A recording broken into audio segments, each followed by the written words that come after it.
कहते हैं एक गांव में एक चोर रहता था। आप जानते हैं चोर क्या करता है? खबर है? चोरी करता है।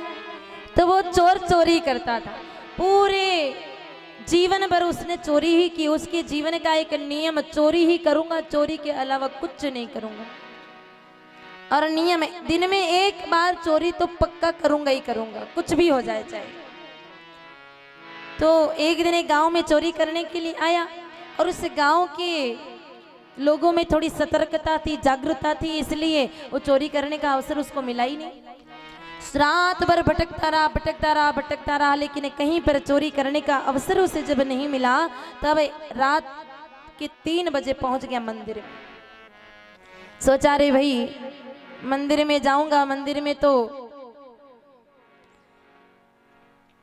भगवान बैठे रहते हैं और भगवान तो बड़े ठाठ से बैठे रहते हैं, तो भगवान के कुछ न कुछ तो बढ़िया माल ताल होगा, बढ़िया कुछ न कुछ दान पत्र होगा, मुकुट पहन करके बैठे होंगे, हार पहना होगा, कुछ तो लाऊंगा, कुछ तो मिलेगा।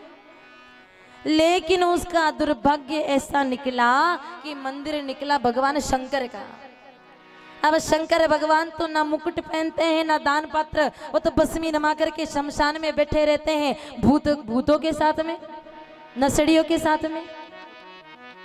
कोई नहीं वहां पर, कोई दान पात्र नहीं, कोई पैसा नहीं, कुछ सोना चांदी नहीं, कुछ भी नहीं, पूरा मंदिर खाली। चोर ने सोचा रे भाई आज तो किस्मत बड़ी खराब है, इसलिए वहां पर थोड़ी देर लेट गया तो गर्दन गई ऊपर टंगी हुई घंटी पर। सोचा रे भाई कुछ और ना सही, ये पीतल की घंटी ले जाता हूँ, 5-50 रुपए तो आएंगे, आज का कम से कम नियम तो नहीं टूटेगा। इसलिए अब उस घंटी को ले जाना चाहा, लेकिन उतारे कैसे? हाइट छोटी है, घंटी ऊंचाई पर है। उतारने के लिए वहां पर कोई ऐसा कोई पात्र भी नहीं, उसके ऊपर चढ़ जाए, कोई स्टूल ना कोई कुर्सी, कुछ भी नहीं। कैसे उतारे उस घंटी? थोड़ी देर तो इधर उधर ताकता रहा, देखता रहा, लेकिन उसके बाद जब कुछ नहीं मिला मेरे भाई बहन, तो देखा कि ये भगवान शिव जी कब काम आएंगे। कितने सालों से यहाँ बैठे हैं, कोई काम आते नहीं, ये कब काम आएंगे। इसलिए उनके ऊपर पैर रखा और उस घंटी को उतारने लगा। जैसे ही शिवलिंग के ऊपर पैर रखा मेरे भाई बहन, भगवान शिव बोले बाबा प्रकट हो गए और कहने लगा मांगो रे भैया क्या चाहिए, तुझे वरदान देने के लिए आया।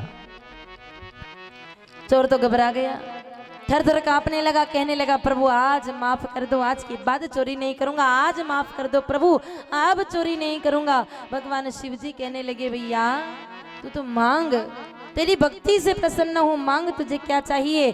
तो उस भक्त ने कहा, उस चोर ने कहा प्रभु मैंने ऐसा क्या किया है, ना कभी मैंने जल चढ़ाया, ना कभी मैंने आपका दर्शन किया, ना कोई अच्छा काम किया, ना भगवान का नाम लिया, फिर आप मुझे क्यों दर्शन देने आए हो।